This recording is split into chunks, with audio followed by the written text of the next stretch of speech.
You know how talking to AI has always felt kinda stiff, like you're using a walkie-talkie and just waiting for your turn? Well, that era is officially over. Welcome to The Explainer.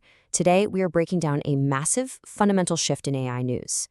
We're looking at OpenAI's brand new, unified GPT-Live architecture, and we're going to map out exactly how this technology fundamentally changes the way machines listen and speak. So, put a pin in this date, July 8th, 2026.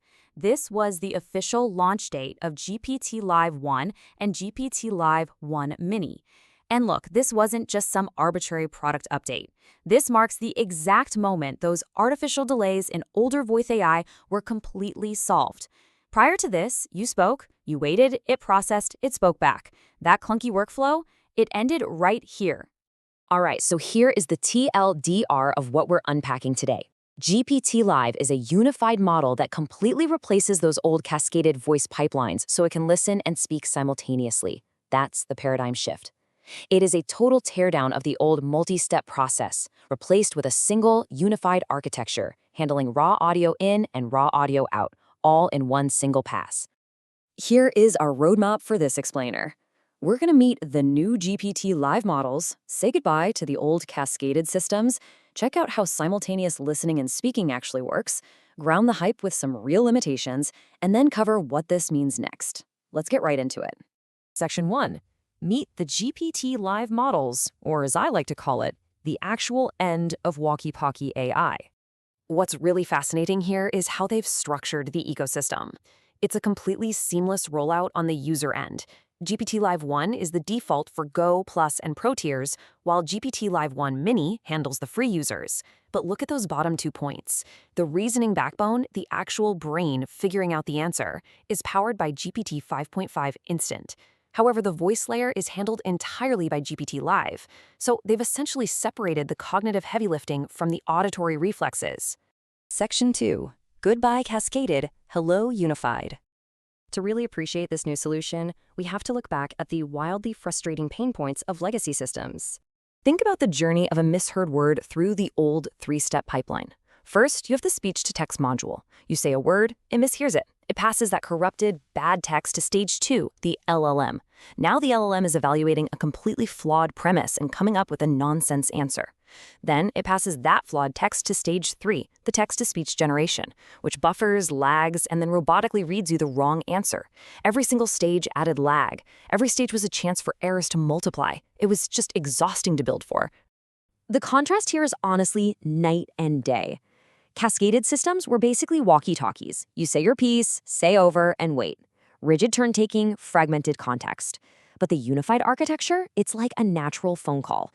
It does a single pass, processing raw audio in and generating raw audio out. It maintains a continuous, fluid audio stream, so you literally don't have to wait for it to finish transcribing before it starts thinking. Section 3, simultaneous listening and speaking. Let's peel back the layers and see how it pulls off this magic. This quote, directly from the documentation, is the absolute secret sauce. The system makes interaction decisions multiple times per second. I mean, it's not waiting for a polite pause anymore. Multiple times a second, it's running this high-frequency decision loop asking, should I speak? Keep listening. Pause. Interrupt. Trigger a web search. It's a reflexive, ongoing evaluation, exactly like how a human brain processes a live conversation.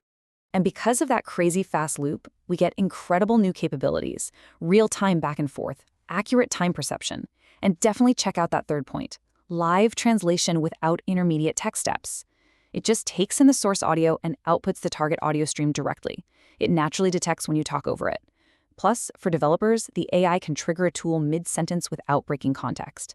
The wait time between your command and the system's action practically vanishes. Quick safety check here, though. GPT-Live is explicitly designed for conversation, not impersonation. You cannot inject custom voice clones into this pipeline. OpenAI is using a fixed set of predefined voices with really strict safeguards to stop the model from imitating real people, which is a super smart move, honestly, because it simplifies compliance and shuts down massive abuse vectors. It's a controlled conversational channel, not a generative playground where anything goes. Section 4. Limitations and edge cases. Let's be totally objective here and ground the hype by looking at what it can't do yet. At launch, there are a few gaps you absolutely need to be aware of. First up, GPT-Live doesn't support voice combined with video or screen sharing yet. If you need that, you gotta stick to the legacy ChatGPT voice modes in the app menu. Second is language coverage. Less common languages might have non-native accents or some fluency gaps, so developers definitely need to test against their specific demographics. And finally, high-volume billing is impacted by the enterprise spend controls that were pushed live on June 18, 2026. Now, that high-frequency loop we talked about, it creates a really specific kind of funny edge case you'll definitely experience: aggressive interruptions. Because it's evaluating the audio so many times a second, if you clear your throat or go in agreement while it's talking, it might mistakenly think you're taking the floor and just abruptly stop. It's a known trade-off. It's so eager to be responsive that it can jump the gun a bit. Section 5, what this means next.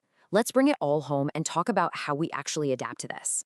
If you're a developer, here is your immediate to-do list. You need to audit your old STT to TTS pipelines, you have to calibrate your interrupt tolerance, and when designing tool schemas, make sure your backend can handle concurrent requests without blocking the audio, because again, the AI might fire off a tool mid-sentence. Most importantly, ditch the rigid turn count constraints in your system prompts. You can't assume a strict ping-pong match anymore. Your prompts need to tolerate natural, messy, overlapping human speech. And for those of you building custom GPTs, remember that creating them does require a paid subscription. But the big takeaway here is that custom GPTs rely on prompt engineering and document uploads. You do not get granular programmatic control over the voice layer. You can't code the latency or voice selection. You just use documents to ground the model, and the native voice layer handles the delivery on its own. Which leaves us with this final, really fascinating thought. For decades, we've designed human-computer interactions around the limitations of the machine. We waited our turn, we paused, we spoke super clearly.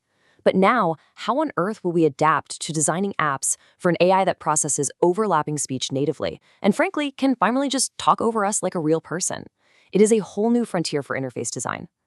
Thanks so much for hanging out with me for this explainer. Keep learning, keep building, and I will see you next time.